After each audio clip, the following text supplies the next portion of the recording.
Hello everyone and welcome to Animation Pilgrimage, the show where Tennille and I take a look at every single theatrically released animated film in chronological order. I'm Whitney. I'm Tennille, and boy do we have a doozy of an episode for you guys today. It is time to take a look back at 1981's shorts and TV shows. We didn't have any TV specials or anything else that falls under the prerequisite of not for Animation Pilgrimage proper, but we have lots of shows and shorts, and right here at the beginning I want to say thank you guys for recommending so many different shows and shorts and stuff like that. We were not able to watch all of them, either because one, we weren't able to find them with like English subtitles or at all, or two, we decided to cut them because we are going to be covering that particular franchise a lot over the course of Animation Pilgrimage proper. So we decided to skip them. Because they're going to be releasing movies. There is a notable omission we had to make that somebody recommended, which was a short by Lot Reiniger. And if you remember the name Lot Reiniger, that is the woman who is responsible for creating Prince Ahmed, one of the first movies we ever watched for Animation Pilgrimage. The very first film we ever watched for Animation Pilgrimage. And unfortunately, we were not able to find her short, which was called Four Seasons. Yes, Four Seasons or something like that. But Lot Reiniger's still out here creating stuff, and I think that's amazing. That's awesome. I just wish we could have seen it. I'll also say that people recommended 1.5 million different anime to watch. So there were a couple of very notable exceptions from that we did not watch, and those would be Dr. Slump and Urusei Yatsura, because both of those get movies, and more than one movie each. So we're going to just watch those instead. Yeah, I still encourage everybody to recommend whatever you think, you know, fits for the year and everything like that. But we do look into the shows, and if they do have at least one or two, you know, movies that we're going to be needing to watch anyway, we consider that good enough reason to skip watching the TV show. Especially if there's already 5 other anime people want us to watch that don't get movies. Exactly, because these episodes, like, we start prepping for these episodes weeks in advance. Yeah, like, we started watching some of these shows and shorts, I would say a month before you're seeing this. Yes. So, like, we have a lot of stuff that we have to go over. Another note, this is kind of unrelated to this episode, but also very related to all of Animation Pilgrimage in general. There will not... You've probably noticed there's been a lot of re-uploads of our Japanese Animation Pilgrimage episodes, now with no video content whatsoever. That's because a very specific Japanese company has decided to circumvent the YouTube copyright claim system and has hit a YouTuber with a pretty sizable legal fine of approximately $700 American. And while our content is probably safe from them going after us for that same reason, who knows if these companies are going to, like, run with that kind of thing in the future, but it has been a problem with, like, Japan copyright issue and YouTube in the past. And it's really unfortunate because this show is about, you know, showing and preserving animation history. But just in case, to be safe, we've decided to no longer use clips from Japanese shows and movies going forward. Yeah. This does mean that we'll probably still show screenshots of things, but we won't be able to show anything in motion because then that just opens up the ability for them to try to flag us. Yeah. And give us a big fine that we definitely cannot pay. Right. So, anyways, let's go ahead and start with actually talking about stuff. And before we get started, one last thing I want to say that this episode is going to have a lot of interesting content in it, so I hope you guys look forward to it. I found a lot of fun things during my research for 1981. Okay. So, we're going to start off with an American show. We're going to be watching The Smurfs by Hanna-Barbera. You know them, you heard of them, you may love them, you may hate them. It's The Smurfs. And Hanna-Barbera. And Hanna-Barbera. But I mean, The Smurfs, it was its own cultural phenomenon before it even hit TV. Yeah, because the Smurfs were a thing in its home country that I don't remember at this point, but then Hanna-Barbera took it here in 1981 and made it egregiously popular in America. Because, like, America did not know what the Smurfs were until this show, I would say. It's easy to look back at the Smurfs as just kind of an old thing. I think, like, that's how I feel about the Smurfs, is that they're an old thing. Okay. But, like, they were pretty huge, and they were the top-rated NBC program since 1970, when this came on air. 70? Yeah, since 1970. No, that doesn't make any sense. 1970, this came in 1981. I know. This was the top-rated program on NBC since 1970. They hadn't had anything as high since. You're not explaining this well. I still don't understand. Are you... So when the Smurfs came out, it decimated all other records that had been set in 1970. Okay, that was poorly said. I thought you're saying that this was the top rated over the course of 1970 through this. So you're saying that something hit a really good record on NBC in 1970, and it wasn't until 1981 that the Smurfs came out that it broke that record. Broke all records. Okay. Yes. I understand. Yes. And yeah, and it ran for years and years and years. I mean, I think there's still Smurf stuff being made now. When Hanna-Barbera eventually moved over to making Cartoon Network, they, brought the Smurfs over to that as well. Like, the Smurfs have been around, they've been a cultural staple for decades at this point. Yeah, and so in case you don't know what the Smurfs are, it's a bunch of little blue people that live in mushroom houses, and they do daily antics and say the word Smurf a lot, and they have a villain who's a human. Very annoying. Yeah, there's a human guy named Garlemald. Yeah. Who wants to eat them. Gargamel, whatever. Yeah. And he's got a cat. The particular episode we watched was an episode where one of them, I don't remember their names. I don't know, like the Smurf Ronot or something. I don't know, it's the space Smurf. He wants to go to space, so they pretend that he goes to space, and they just take him inside a mountain and pretend to be a different... They paint themselves green. Yeah, and pretend to be savages of a different planet. An alien planet. And it's got levels of, this is kind of weird and awkward. Yeah, this is a little And then at the end he goes back home and that's it. Yeah, they lied to him and it never gets revealed. It's just oh wow, isn't this a nice thing we did for Astro Smurf or whatever? I think it's Astro Smurf. Man, what a smurfing waste of time.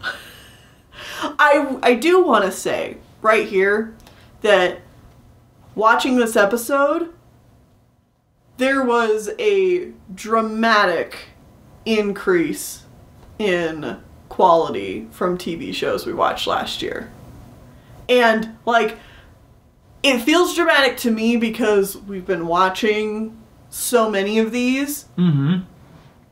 But it's still not great. It's still pretty basic TV program animation. Yeah, there's not a lot here that's wowing me from Hanna-Barbera. No, but it is better than something like Drac Pack. Or the Yogi Bear show. Right. Which we didn't watch. Mm-hmm. I don't even remember when we watched it, but it is, yeah, you're right. It is definitely a step up from something like that. Mm-hmm. I also want to say, while we are talking about Hanna-Barbera, that during this time period, around 1979, Hanna-Barbera started working on computerizing the ink and paint production.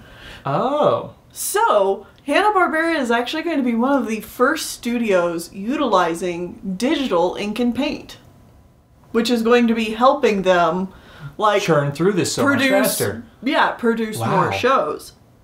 I didn't even think about, like, yeah, computers are a thing that exists now, and companies are going to start utilizing them. And I mean, Disney isn't going to get on this ball until The Rescuers. So, like, the Rescuers sequel, so The Rescuers Down Under. So not until, like, the late 80s. Yeah.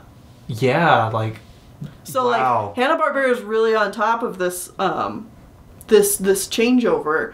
However, on the same hand, American TV animation is heading towards another very large strike happening in 1982. Okay. So we'll be talking about that more next year. Probably. Yeah. Also, speaking of American animation, that's it. We only watched the one show from America. There's not a lot of other notable shows from America at this point. There's a handful of other Hanna-Barbera shows that come out, but they really aren't that noteworthy. The Smurfs, especially when compared to the Smurfs, because the Smurfs were just huge. Technically, there was a Spider-Man show, but I don't know. It's like the 7th Spider-Man show at this point already that was animated, so whatever. Can you believe it? Wow. Anyways, we're going to move on to the United Kingdom now, and we're going to watch Danger Mouse. This was so fun. This is a children's television show. It's like, what if James Bond, but he was a mouse? And the whole thing was very child-friendly, so he's not running around trying to shag women or anything. It's just him and a bumbling sidekick, and they fight evil and stuff, and he's super suave and cheeky and it's just British a parody. humor. Yeah, it's just a big parody on spy fiction, and it's very dry, but it's got the cartoon antics as well. I loved this. This was fun. Animation is, very typical TV animation, but the writing really pulled it along. The writing was very fun in, like, that dry British humor sense. This show ran from 1981 to 1993 on ITV, and also spawned a spin-off show called Count Duckula, which I don't know if we'll end up watching, but there you go. Okay. I know when people recommended this specific one, they're like, watch the first episode, but then watch episodes from, like, seasons 5 and 7, because that's when, that's the writer that really knew how to do Danger Mouse good. And we're like, oh, wow, that's cool. Yeah, and I was like, that's good to hear. But we are only going to watch one episode of each of these shows because we have so much stuff to watch. Yes, and in particular, we want to try and catch the beginnings. The beginnings, so that we know what it was like when it came out, so that it is indicative of that year. However, I wouldn't mind checking out some of the later seasons. Yeah, specifically when people recommend, like, hey, this is when it got really good. Like, I want to know about that. I like that. Okay. Any other information about Danger Mouse? Nope, moving on. Okay, we're staying in the United Kingdom because we actually watched 2 different shows from here. We also watched Postman Pat, Postman Pat, Postman Pat, and his black and white cat.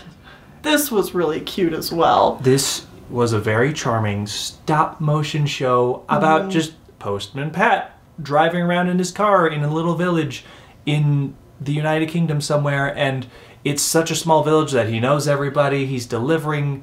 Everyone knows him. Delivering papers, or like letters, and he also goes on a scavenger hunt in this one to find a lost doll for a little girl who it's her birthday. Right. And so he's going around trying to find things, and people are like, oh, they were here just yesterday. Maybe it's around. Oh, wait, this thing belongs to so-and-so. So Postman Pat takes it to that person. And they're like, oh, yeah, I saw the little girl the other day. Let's look around. And they find something else for someone else, but they keep going like that. Postman Pat and his wholesome fetch quest. So, I don't know if you're going to have notes about this, but the whole show only has one person talking. It's a narrator who voices all of the characters. Yeah. And this feels like it's most likely a predecessor to Thomas the Tank Engine. You know, yeah, it's very much that age demographic where, you know, it is aiming for really young kids. But it's just very wholesome and, like, it's just telling you a nice little story and giving you, like, values about the community and stuff like that. It's just very sweet. But, like, it's that level of stop motion and or, like, little mechanical cars or trains, as, like, Thomas the Tank Engine is, just driving along miniature tracks and stuff. And, like, that's the whole show. Yeah. And then people's faces don't change. You just have a voiceover talking about it. Like, I would not be surprised to know that in the future, whenever Thomas the Tank Engine starts up, it's the same studio doing it. Heavily inspired by or worked on by the same people. Yeah. Yeah. Well, this was on BBC One. It also has gotten several seasons throughout the years. I believe this first season that came out in 1981 got like 13 episodes that were probably just kind of like specials that reran quite a bit. The animator working on this was Ivor Wood, who also worked on the Magic Carousel, which we watched, which was like Dougal and the Blue Cat. Right. Yes. Okay, yes. Yeah, which that makes sense. Also makes sense given the style of this. It was created by John Cunliffe, who was also the writer. Okay. And yeah, this was very sweet. Moving on to Japanese television. And we're going to be here for a while. Oh yeah. Even with cutting down things like Dr. Slump, we still watched 4 shows and something else from Japan. Yeah. There was a lot. Okay, we start with Beast King Go Lion, produced by TV Tokyo. You may not recognize it by that name. You may recognize it by another name. Voltron, legendary defender of the universe, or something like that. Voltron. So, this is the story of 5 randos who get captured from Earth, and then they're taken to an alien planet, and then they escape at the end. And I don't remember, honestly, we watched this one long enough ago, they never got to the robot, right? They never got to the giant cat robots that all transform into a big robot together? No, they didn't. They didn't. This first episode didn't even get us to the giant robot that the Sentai team is going to pilot around. We watched so many Sentai teams this year. I honestly cannot keep them straight. I'm not surprised. This is like the super popular thing right now. Also, out is the giant space operas about battleships and drama. Now it's all about teams of flashy people in costumes piloting robots or ships that all jam themselves together and make one big ship or robot. Also, watching Go Lion was an experience because I've never watched Voltron, but I know enough about it that, like, I know who these characters are. I know roughly what the plot is.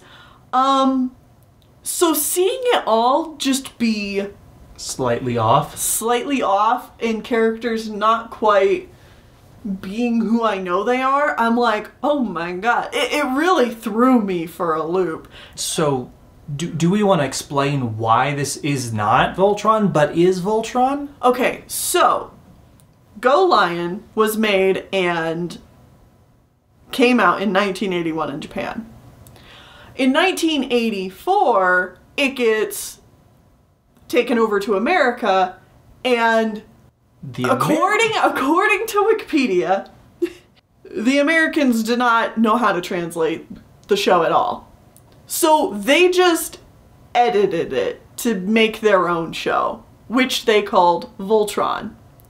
And originally, if I was reading this correctly, they weren't even supposed to be using footage from Go Lion to make Voltron. They were supposed to be using some other show. But they didn't know what the shows were called. So they contacted Toei and were like, we needed the one with the lion space robot. And so Toei sent them Go Lion. Oh, God. And so they liked the footage from Go Lion more. And so it is heavily edited. They took out like a lot of just everything about the Go Lion show and turned it into Voltron. And then Voltron was way more successful here in America than Go Lion was in Japan. Mm-hmm. So then Toei started helping them create more stuff for Voltron versus Go Lion. Yeah, it's a weird, like, this is our first case of, like, it's kind of like the really bad dubs we've been getting from, like, South Korea. Taken to America and dubbed poorly. But they're just dubs. This is a reinterpretation of footage, creating a completely different story.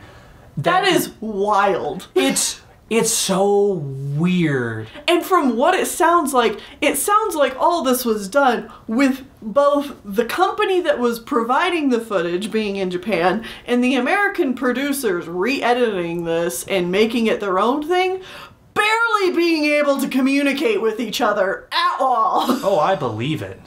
I believe it. And one other thing I do know about is later seasons, there was no more Go Lion. Right. So they started grabbing other shows and just chopping it together with old footage from Go Lion to continue making Voltron.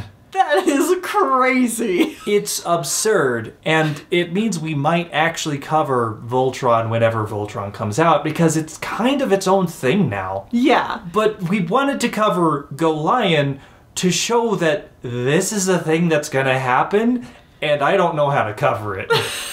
It's so crazy. Anyway, the next thing we watched was not so crazy, thankfully, but was fantastic. It was Belle and Sebastian. This was created by Toho. And part of the World Masterpiece Theater Collection again, which we've talked about multiple times. Basically, anytime Japan adapts a book of some kind, they label it under this World Masterpiece Theater Collection. Mm-hmm.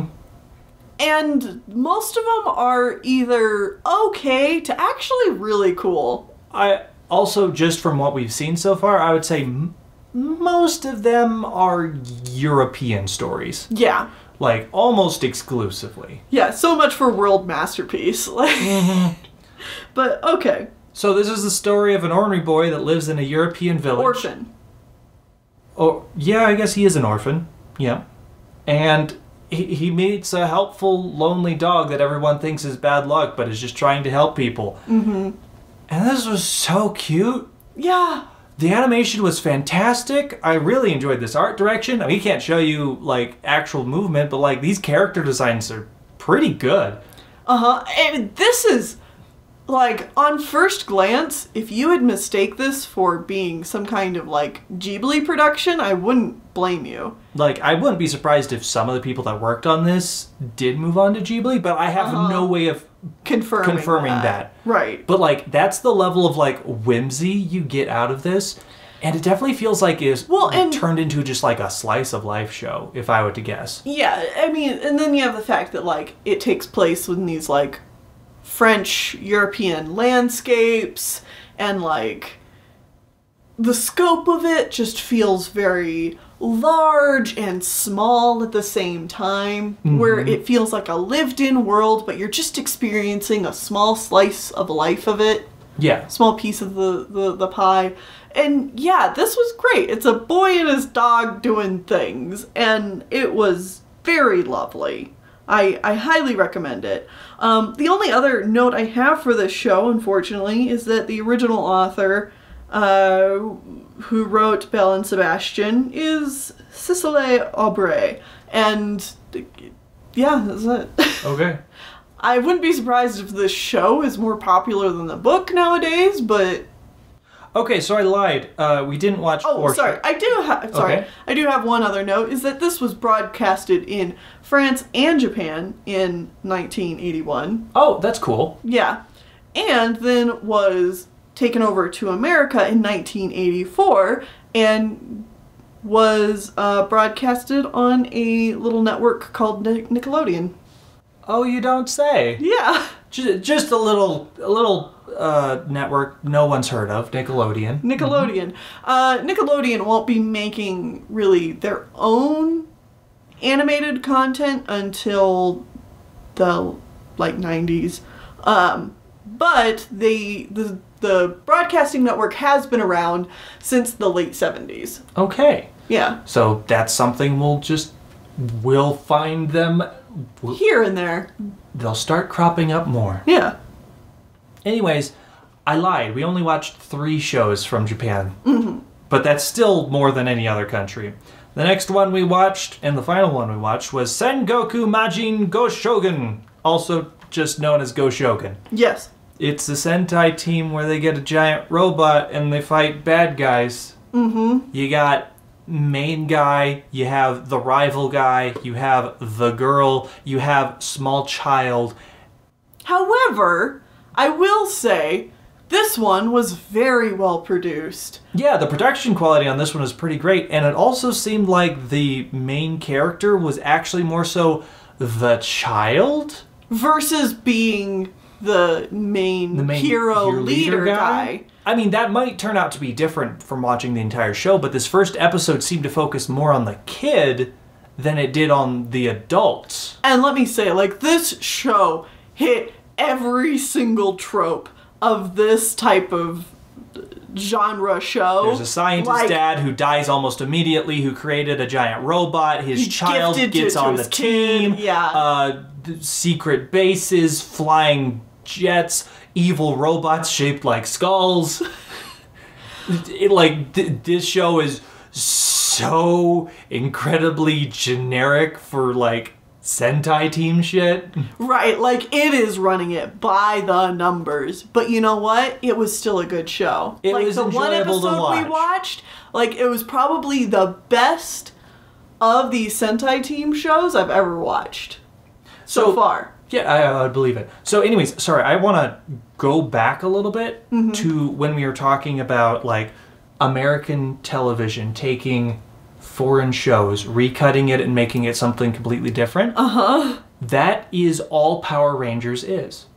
Oh, that's true. Power Rangers just takes many, many seasons of completely different live-action Sentai teams and decides this is now going to all be Power Rangers in America, which is why every season they have different robots and different costumes and stuff like that. Right. Because that is the genius part of how Power Rangers works, is because they're all in costumes. Right. With so face you don't masks. have to worry about... so when their faces are covered, you can just, when they're outside of that, you can...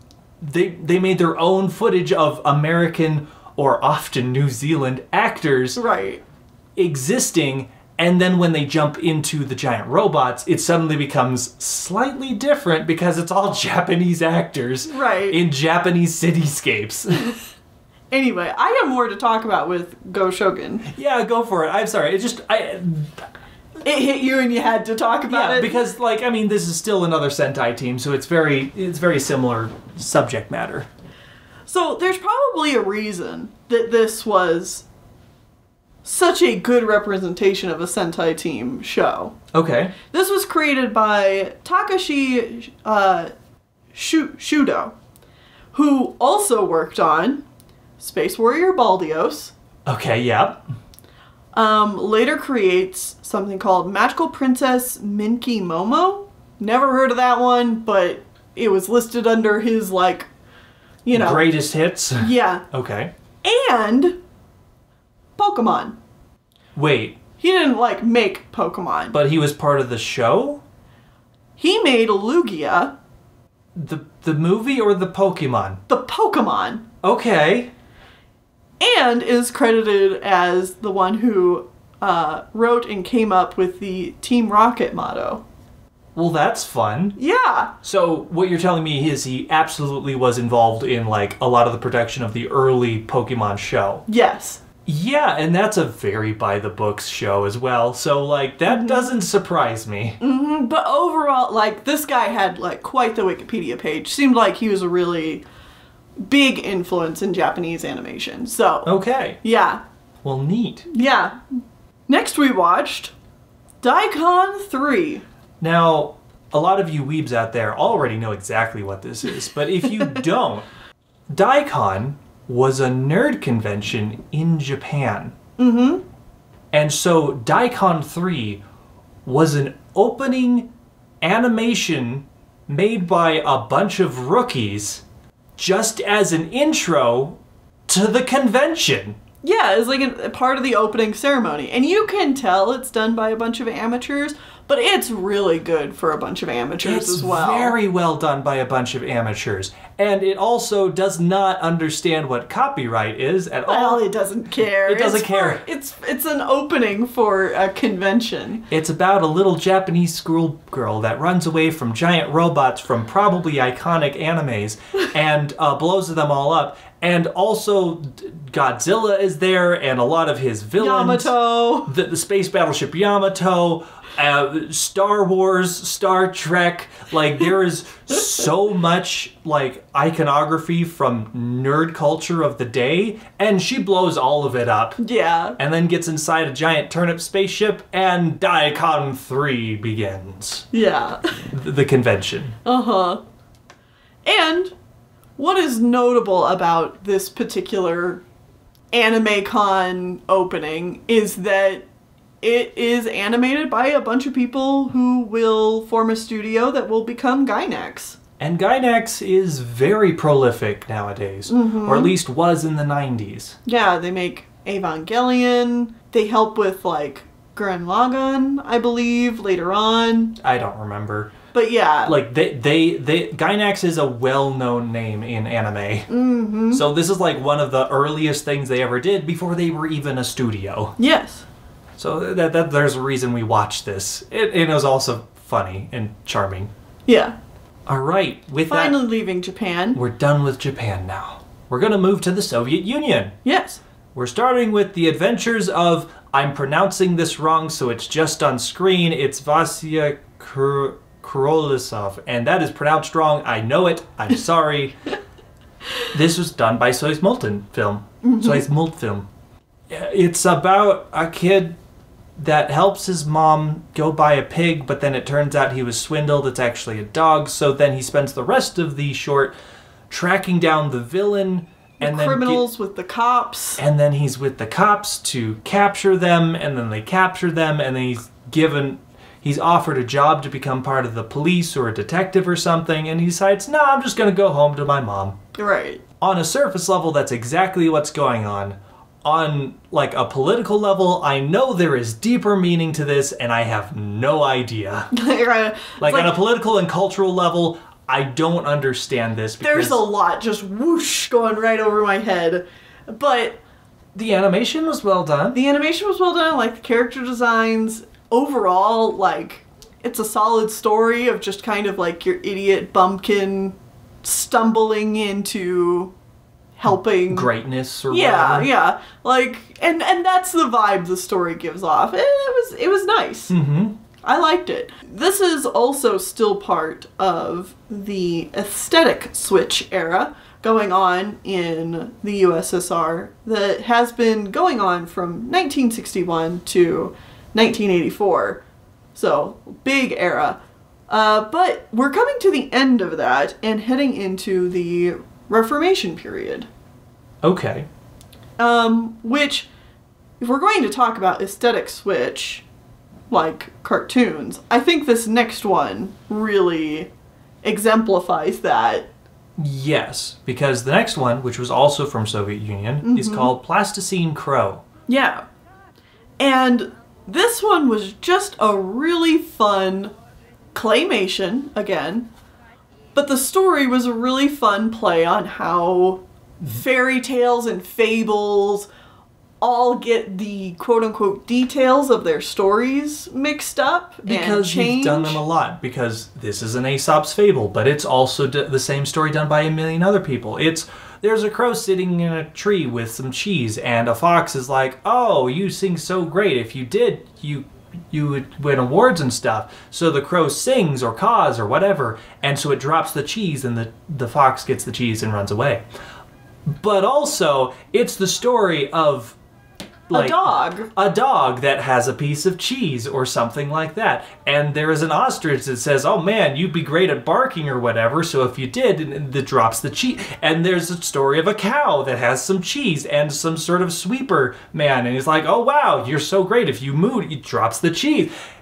It's the same story over and over and over again. Mm-hmm. And they just can't constantly switch it around and around and around. And the claymation is them just transforming from the one animal to the other. And it's just a song playing on this silliness of, it's all the same story. Uh-huh. You know how this goes. Well, and then it ends with like this And the moral of the story, as we all know, is don't play in construction sites because heavy things might drop on your head. And it's like, what? And it's like just a swerve to the right doing a different like moral.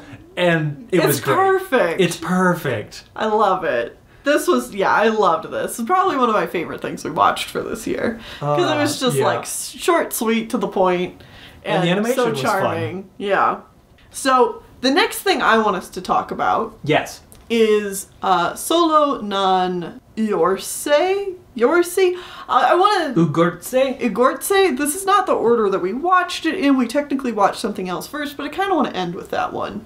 I get it. So yeah, this was done by Jerzy Kalina of Poland, and apologies again, probably pronounced all of that wrong.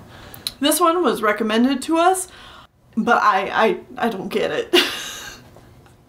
This seems to be like a deep... This one probably plays into a lot of like deep political... Oh, okay, so what... Or not. Maybe it's just a short. Yeah. But... Okay, so it's a black ink pen animation, and the frames are constantly layered on top of each other. So like it's always like fuzzy and like blurred, and like it's hard to see exactly what's going on. It's a guy getting up in the morning and he shaves and then puts on his clothes, and he's wearing a nice suit, which is weird because he then goes out to his horse and starts plowing the field in a circle over and over and over again, and then it zooms out, and there's like some sort of like music playing on top of it. I'm assuming it's some sort of like national anthem or something. It sounds like that. It sounds like some sort of well-known national anthem or song that traditional song that would be known in Poland. And it turns out he's just plowing on top of a record, and he's just going in circles, and sometimes he like kind of warps back a little bit and the music warps with him, and it's like just showing that he's going in a circle. And my interpretation of this is that the creator is feeling very frustrated with the working conditions and or the political environment of the day, and saying they're just going in circles and they're not going anywhere, and it's all just frustrating and we're not doing anything, and that's why the whole thing has this very off-kilter feel, and that's why the frames are all like going back and forth, and like nothing's like the motion feels heavy. Feels heavy and uncanny and like not going anywhere, and I feel like that's what they're probably going for. Who knows, it could be something completely different. Yeah, maybe we're like totally missing the mark on this one. But that's what I got out of it. Interesting art direction wise. I can't say that I know exactly what it's going for, but it did give me feelings. And yeah, I unfortunately could not find much other information about this one, so that's kind of all there is to say about it. But to move on to the last one? Yes, last one we have to talk about is The Creation by Will Vinton. I'm pretty sure we're back to America with this short. Yep, we are. And this was gorgeous. It is the creation myth from Genesis. Like the Christian creation myth of how it all went down with God coming down and creating everything in 7 days and stuff. Right. And it's all based on a poem by someone. Mm-hmm. I did not write down who the poem was by. I didn't either. But it's all read by James Earl Jones. Whose vocal performance is fantastic. And just adds the perfect, like, weight to the subject matter. I think a lot of our audience will know who he is. He is the voice of Mufasa from The Lion King. Yeah. He's got that grand voice. And it's perfect for reading this in, like, something of such impact.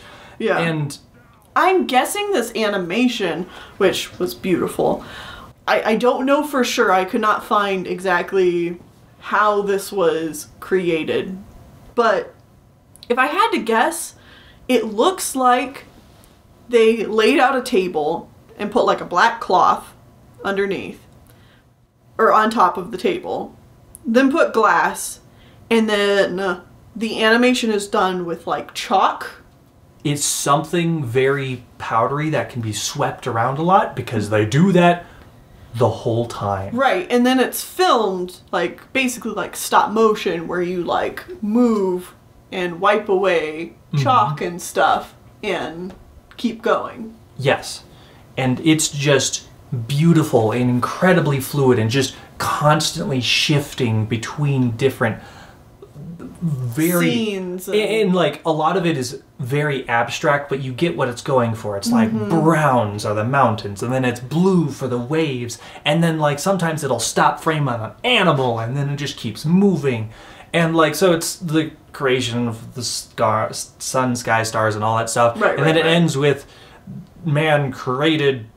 God created man. And I like the touch that it ends not with your stereotypical boring white man. No, it ends with a black guy. And it's like, oh, cool, a Black Adam, which is much more feasible than a white guy. Adam. Yeah. Right. It is like... if you know anything about the history of like humans, you know that like most of us, like, we started brown or black and just kind of gotten white as they moved to like lighter areas of the like different areas of Earth. Right, exactly. But yeah, this one was gorgeous. I really recommend watching this one, and James Earl Jones' voice is a treat. But now it is time to talk about Will Vinton. Okay, so the creator of this short. Yes. He's won an Oscar and many Emmys for his work and his studio's work over the years, just in animation and in clay animation particularly.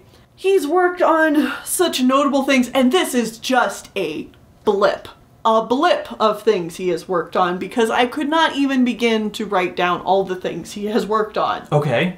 Return to Oz, Captain EO, the M&Ms. He created the characters of the M&Ms. Okay. The Californian Raisins, the pilot shorts that would later turn into the TV show Hey Arnold.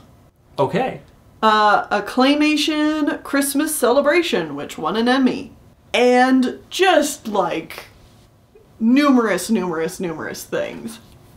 However, in the late 90s, Will Vinton's studio was in need of funding, so the studio turned to Nike Inc., which was owned by Phil Knight.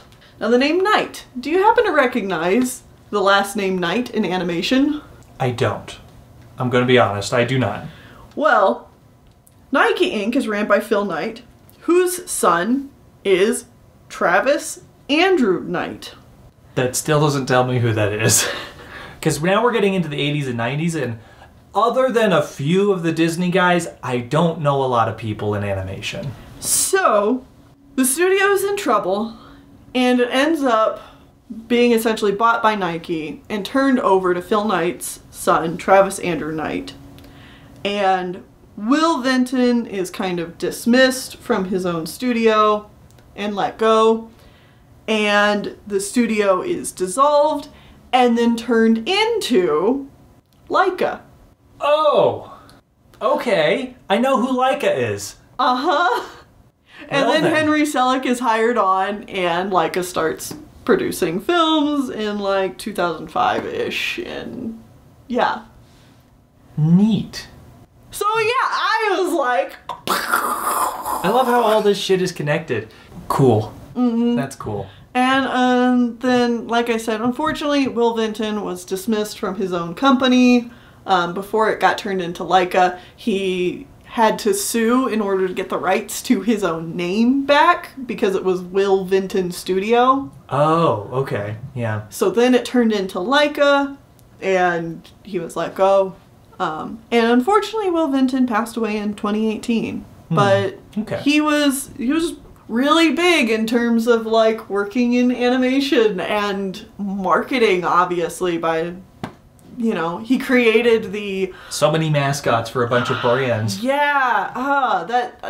I love hearing stuff like this. Yeah, because it's stuff that we won't be covering in Animation Pilgrimage proper. Right. Yeah, this is the stuff. Mm-hmm. And he does make some films, so we might be able to see some of his work later on too. Okay, cool. Yeah. Cool. But yeah. Well, either way, that brings us to the end of the Shows and Shorts episode. Mm-hmm. Obviously, we cover a lot of stuff very quickly. We don't go into super in-depth on any of it, but like this just gives us a good taste of what other animation is going on at this time. Mm-hmm. And there's some really cool stuff out there that was going on in this year. And also the Smurfs exist and make a lot of money. Mm-hmm. Very true. Anyway, yeah, this was a great year for shorts and shows. I had a lot of fun researching this and looking into all these things, and I am excited to see what next year brings us. Yeah, but before we get to next year, join us back here next time as we do our award ceremony, as we talk about all the films we watched this year and decide what was the best, what was the worst, what had really cool bits of animation, and we hope to see you guys there. Yeah! See you then. Postman Pat, Postman Pat, Postman Pat, and his black and white cat. Early in the morning, just as day is dawning, he picks up all the postmen.